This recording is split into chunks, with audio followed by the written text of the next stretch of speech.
Hello and welcome to Race Week Wrapped. I'm Saunders CB and you better strap yourself in because this is a big weekend of the championship and we're going to be bringing you all the behind the scenes access, exclusive access to teams, drivers and everything that goes on a Formula E race weekend.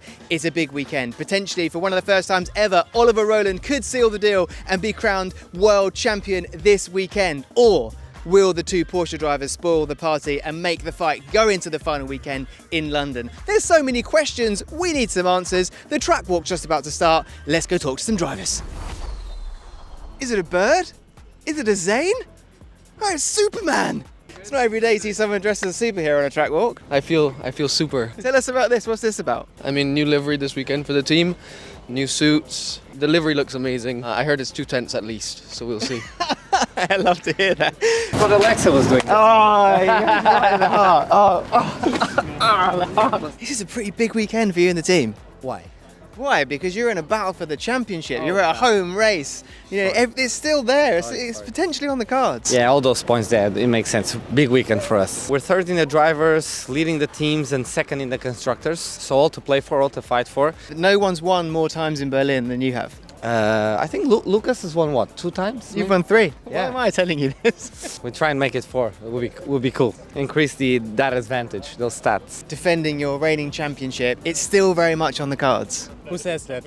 Maths. It feels like it's not completely in our hands anymore, and therefore everything we can do is just to try and win as many races as possible. Let's just let him have a look at this corner. Gets to grips with this circuit, pardon the pun. We know what you can do in a Formula E car. We've seen what you can do in qualifying and in the race, but this time round, it goes without saying, much more competitive machinery to do it in. There's only 2 races, so can I get up to speed in 2 races? And it's also halfway through the season, so everyone is like really in the rhythm. I've gone through that actually when I joined Formula E in 2020, so it will be a big challenge, even though, as you said, the machinery should be there. Now, I hope the driver can also be there. Let's see. I've looked at the weather forecast for Saturday. Yes. It looks like it's going to rain. And you are a driver that knows how to drive well in the rain. Especially in this place. Especially in this place. Do you have any sort of rain dance or like spiritual ritual to kind of make sure it rains? Not quite. Maybe I'm going to try some. You have the chance to do something that is very rare in Formula E, and that's wrap up the championship before the final weekend. Yeah, I mean, we find ourselves in a really good position in the championship, obviously. Not thinking about that too much, to be honest, at the moment. I know the best way to do a good weekend is to just focus on the FPs, quali, and just put together a good weekend, and that could bring a good outcome. So at the moment, not too much thought on that, but I would like to get it done here, but it would also be nice to do it in London. What aftershave is that? Because you smell fantastic. Fahrenheit, Dior. Can you just say that into the camera, sort of slightly seductively? Fahrenheit, Dior. It's the brand deal we need. Thanks, Ollie.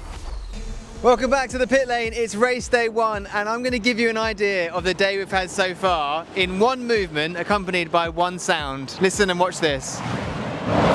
It's wet, guys. It's been wet all day. We didn't have free practice 2. It was rained off. We had a delayed start to qualifying. We weren't actually able to do a full qualifying session. There was no qualifying duels. What we were able to do was put both groups out for the qualifying groups. And the result of that is Mitch Evans on pole position, and joining him on the front row is Robin Fryans. Now that sets the tone, sets the scene for where we are right now.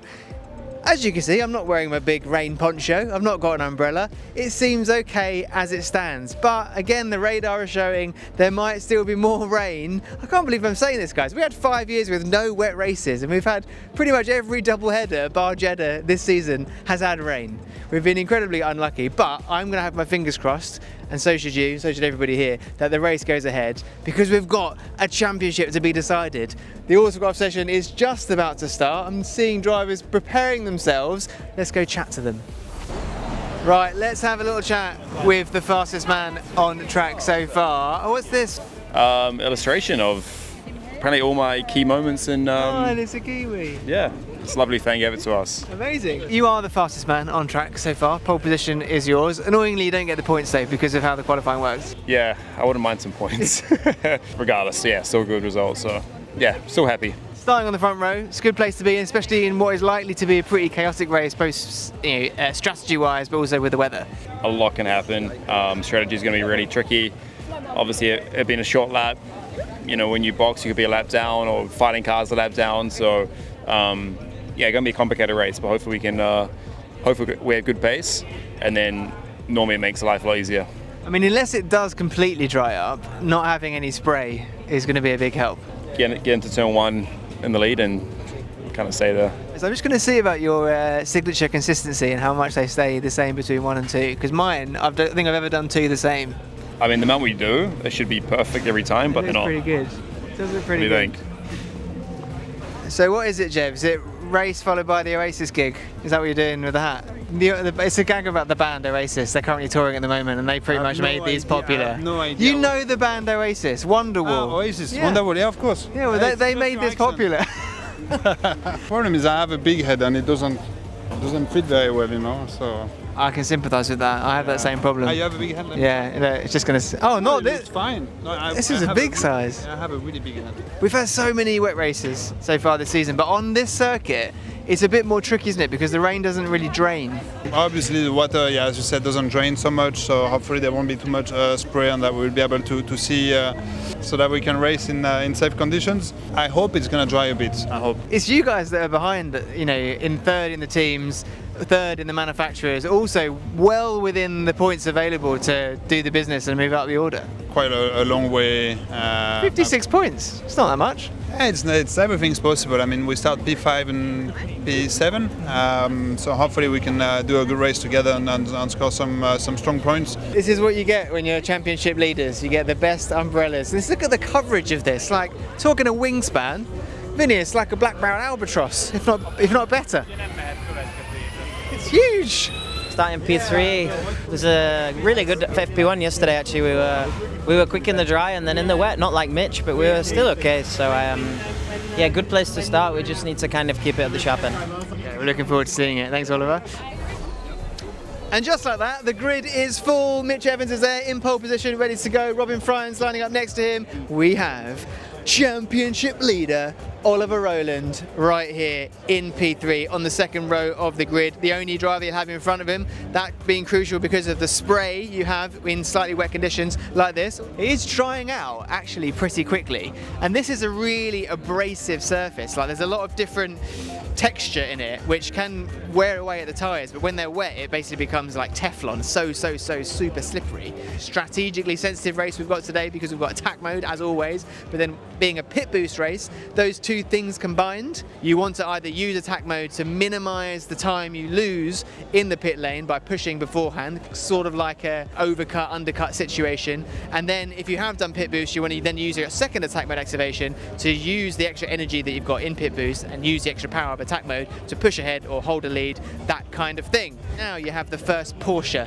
on the grid. You've got Oliver Rowland, you know, a few rows ahead, and they are really trying to close that gap and get ahead of Oliver Rowland, because what they need, I won't get too deep into the maths, Oliver Rowland needs to leave Berlin or today with an 87-point lead in the championship. Bear in mind he's already got 69 points, so if he can get 18 more points than any of the Porsche drivers, especially Pascal Wehrlein, then the championship is his today. But that effectively means Porsche drivers not getting any points, and they're already in the points, so it would have to go very badly from this point onwards. It's really good potential actually for team strategy here between the two DS Penske's. They're just behind each other, which is really useful when it comes to maybe switching things like pit boost strategy or helping them each other with attack mode.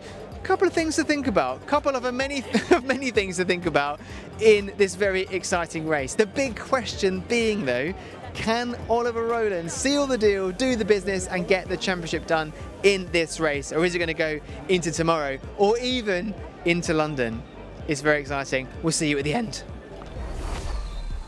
I mean, where do you even start with that one? Just when you think things are starting to get understandable, you think that there's one driver that has just got to storm this championship and get it done, we get a race like that and everything pretty much gets turned on its head. Oliver Rowland not scoring points and having his first DNF of the entire season.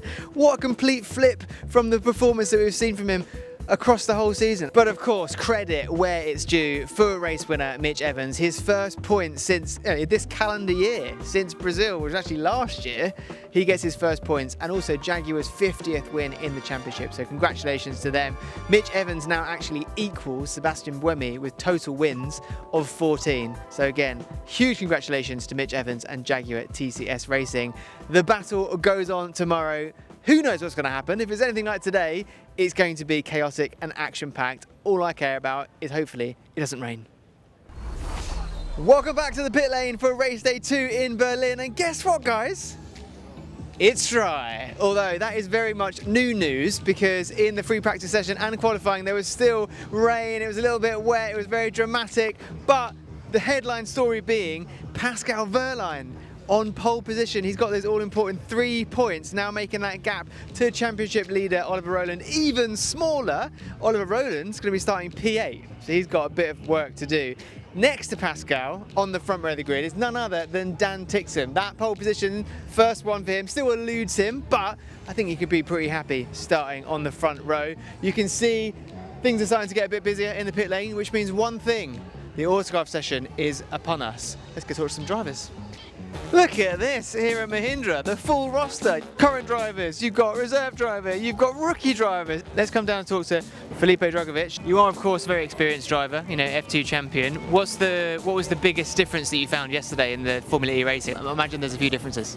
Yeah, I would say like energy saving bit is actually quite different. Still learning a little bit on that side. If you were learning about energy yesterday, today might be a bit of a surprise because this is going to be a very energy sensitive race. I think we did the work in the simulator. Of course, still the first time can be a little bit of a shock, but I think as well prepared as I can be, so yeah, happy with it.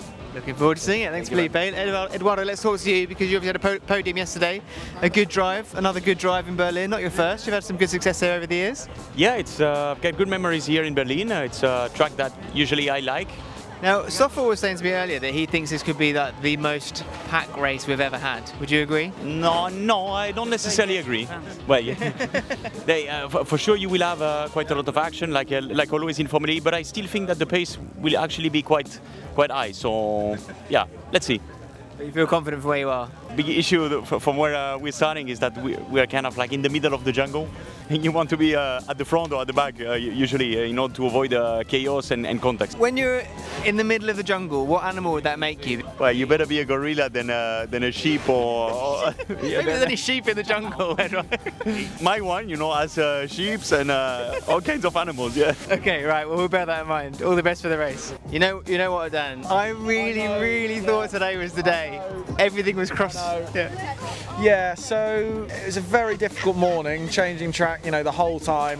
Very difficult to adapt as a driver, but also to change the setup to sort of keep up with how the track was evolving. In terms of the lap in the final, first sector was a bit scrappy. It was probably about a 10th in me, but Pascal was the fastest guy today, out of everyone. So it's going to be hard to beat him. Had to push, sort of locked up tiny bit into turn 1 and 2. So, but yeah, overall happy. You've had a win this season. You're starting on the front row. We know this is going to be a very energy-sensitive race. Do you fancy your chances? Yeah, absolutely. I seem to be pretty good in these sorts of races, touch wood. We've got a lot of Porsche cars up in the top 5. It's useful, and then hopefully we'll all finish pretty much where we are, so that'd be nice. It would be very nice, but something makes me think that it's not going to be as easy as that. No, it won't be, but I'm not here to play a game. I have got to worry about my own championship, but equally I've sort of got to play the game, so it's a bit of both. If I've got the opportunity to win, I'm going for it, obviously, but there's a balance to it all. I'm confident we'll get it right, so yeah. Looking forward to it. Cheers, Dan. And there, of course, is the man on pole position, Pascal Wehrlein. Now, we'll go talk to him, but there isn't that long of this autograph session yet, and there's still a lot of fans, there's a big queue, that still want to have the chance to have a photo and stuff with Pascal Wehrlein. But yeah, good performance for him so far. Can he stay there, though? Statistically, the hardest place to start a Formula E race, because it's very seldomly does the driver who starts in pole position actually go on to win the race, especially on a circuit like this. Uh-oh, I don't know about this, guys. It's suddenly just got very dark, and take a look at that cloud up there. That is looming, and it looks pretty suspect in terms of rain. Oh, come on, we just need a dry race. Cross your fingers. I'll see you on the grid. Welcome to the grid for race 2 in Berlin. How does that song go? What a difference a day makes. I mean, look at that in terms of weather. It's actually warm right now. The sun is shining. Let's have a little walk because we've got pole position Pascal Wehrlein here. We've got lining up next to him on the front row, Dan Ticktum, and then behind him on the second row, Antonio Felix da Costa. This is sort of like a triangle, a trifecta of protection, let's say, for Pascal Wehrlein. You know, all being Porsche-powered cars. This is what you want for Pascal, especially in an energy-sensitive race like this, where it is almost a disadvantage to be at the front because you are using more energy. You're not gaining any in the slipstream like everyone behind you.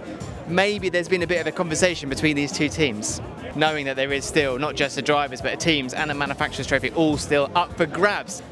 One thing we do need to talk about as we work our way through the crowds here in Berlin is the difference of racing today. So in the wet yesterday, it's drastically different. I'm getting an eye from Robin Fryans. He's just telling me to shimmy away. Shimmy away. What have I done? What have I done? I've done nothing but kindness. Yeah, very different race today. Yesterday, obviously, was managing the conditions in the wet, really, really tricky. Today is all about energy management. You know, very much that pack sort of racing that we see in Formula E, where it's very difficult to lead. People can, you know, be winning races from outside the top 10 and even beyond. So with that, thinking about the championship, really, Oliver Rowland is not out of contention at all. You know, to get it done today, I won't bore you with the maths of it and the calculations. Oliver definitely needs to outscore Pascal. If he does it by 11 points, then he wins the championship today. You said to me in your qualifying Jules post interview that you reckon this could be the biggest pack race we've ever had. Are you standing by that?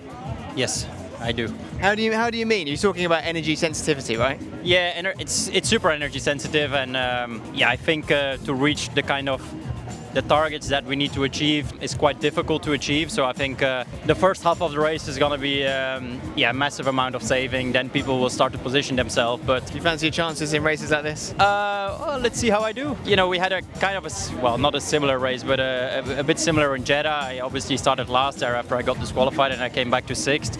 Now I'm starting 6th, so hopefully I can move up a little bit from there. Okay, we're looking forward to seeing what you can do. Thanks, Sal. I'm going to use that phrase again.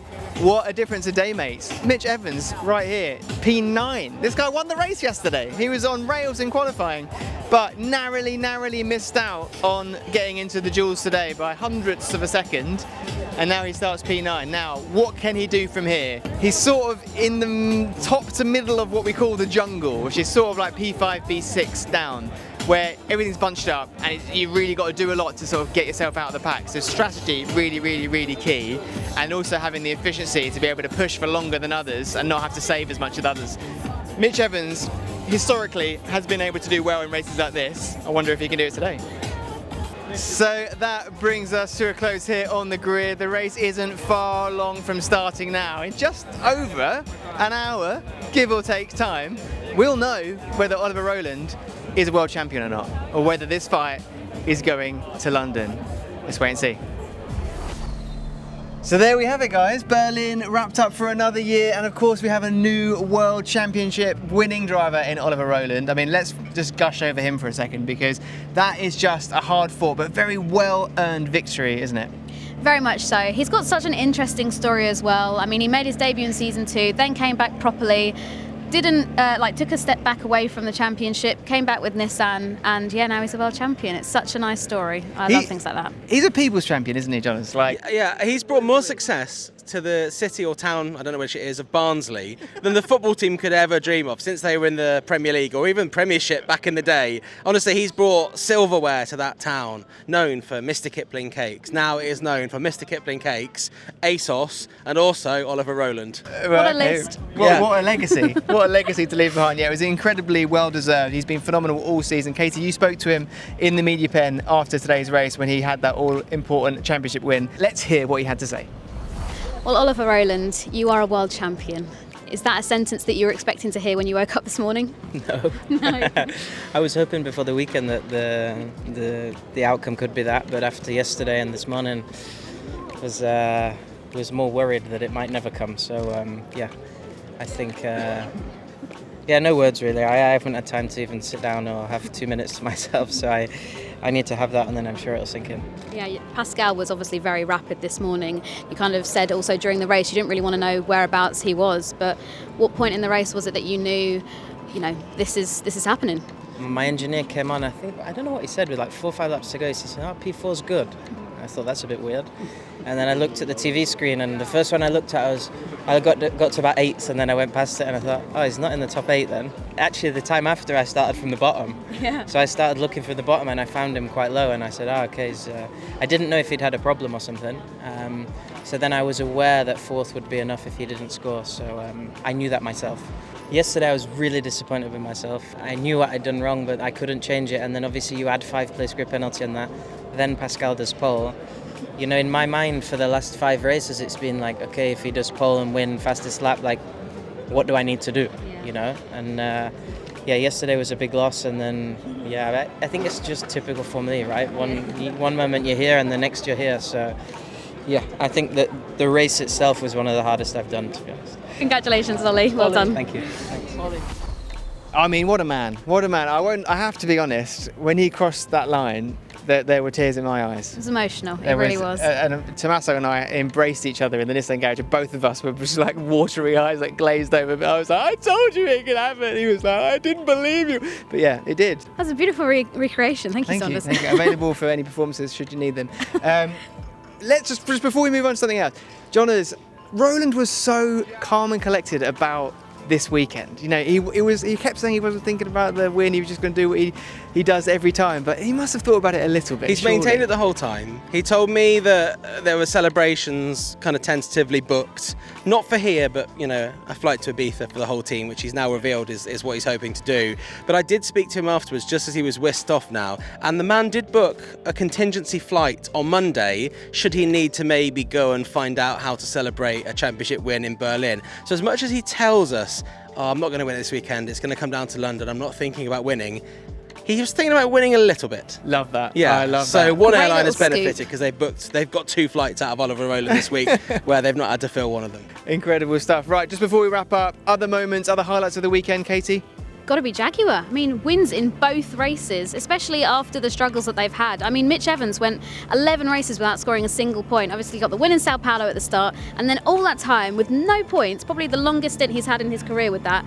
So then to put it, in P1 on Saturday, and then Nick to do the same, coming from 20th to 1st today, like, amazing. Amazing work, Jonas. Yeah, for me, with an eye on the sort of rookie tests and the rookies and people trying to get seats in the future, Felipe Drugovich, we know has been searching for this single-seater seat since he won the F2 championship. He told me that, seriously considering Formula E for the future, coming in the top 10 in his 2nd ever Formula E race, having impressed in all these rookie tests before.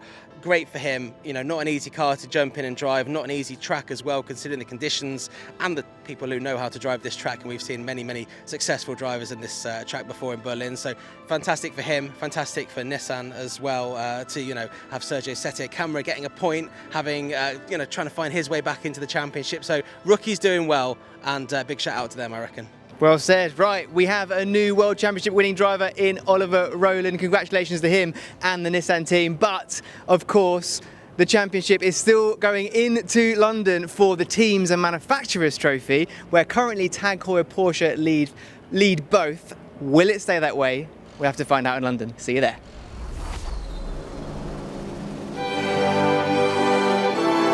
The final race of the season.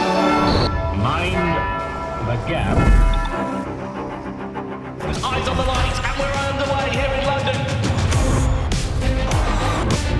I don't believe it! Winner takes all. It all comes down to this.